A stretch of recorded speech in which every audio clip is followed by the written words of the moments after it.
Ang guppies kasi, tropical fish siya. So, nakikita siya sa mga tropical countries. Yung temperature around 24 to 28 degrees, okay siya. And then, ang guppy is a live bearer. So, ano ba ibig sabihin ng live bearer? Ang live bearer, nanganganak sila. Tapos, pag nanganak sila, lumalangoy na isda. Hindi siya kagaya ng majority ng mga isda na egg layers. Ang egg layers kasi, naglalabas ng egg ang babae and then, i-fertilize ng lalaki. Sa guppies, yung eggs nasa loob ng babae, i-fertilize ng lalaki. Kapag na-fertilize, tsaka niya i-drop as fry. So, live bearers and tropical fish, yan ang pinaka-main distinction ng isang guppy. pH level of the water, I'd say 7 to 8. Tapos, syempre, hindi masyado mataas ang ammonia level.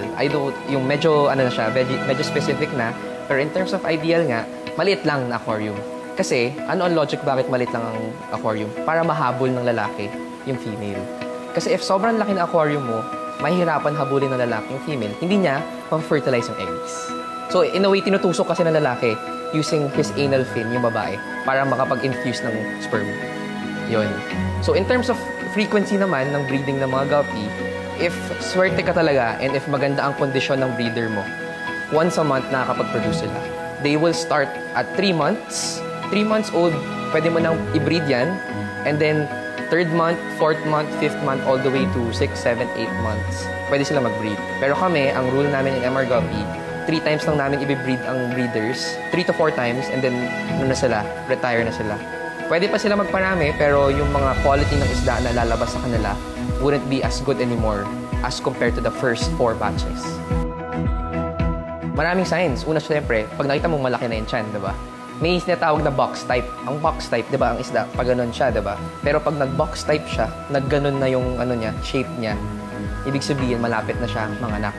And then second, syempre, may mga behavior ang babaeng guppy na magsasabi sa'yo nagbuntis siya. Like, for example, nag-isolate na siya. Kasulok na siya lumalangoy, hindi na siya masyadong gumagalaw. Or, nagiging aggressive siya. Inaaway niya yung ibang babae, inaaway niya yung ibang lalaki. So, yun ang mga signs na buntis ang isang babae. Kami, pag nanganak isang guppy, pinapahinga namin yung babae for a week. Isolated, pinapakain lang namin ng sustansyang pakain para makarecover. And then, siguro after 3 weeks to 4 weeks, pwede na ulit manganak yun. Ganon kabilis ang cycle as long as very healthy talaga yung babae mo. Yung in terms of dami naman ng dinadrop nila, sa first time na mga anak ng guppy, konti lang yan. Siguro mga 20 to 30. Minsan 10 lang, ganun, pieces. Diba? Tapos hindi lahat yan mabubuhay. Pero habang nanganganak ang babae, lumalaki siya. So by the 3rd, 4th time na manganak siya, sobrang laki na ng female, pwede na mag-produce yan ng mga 80 to 100 pieces. May mga nag-report pa nga sa akin na 200 pieces. It really depends sa laki ng babae mo and sa dami ng eggs na pa-produce niya and sa dami ng eggs na pa-fertilize ng lalaki.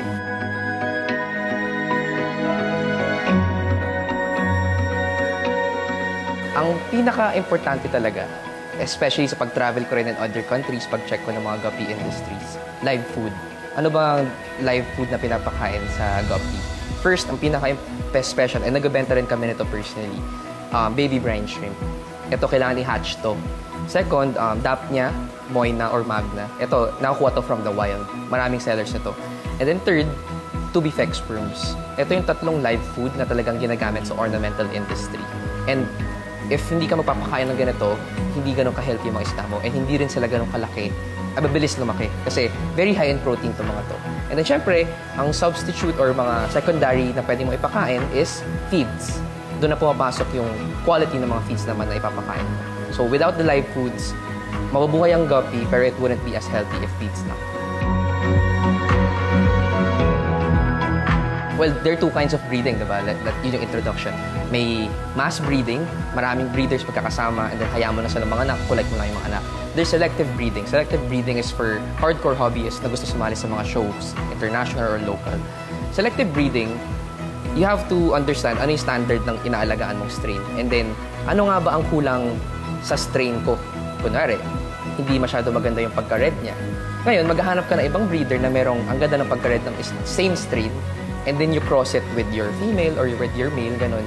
That's what you call selective breeding. Understanding kung ano yung kulang sa isda mo finding that quality or trait sa ibang isda, the same strain, and then crossing it. So, dapat pair lang. Kasi pag 5 pairs yan, kailangan lahat yun same quality. Kasi kung sino-sino pwede mag-breed yan. So, that's what you call selective breeding. 1 pair lang. And very specific yung binibreed mo kasi may tinatry kang ipalabas.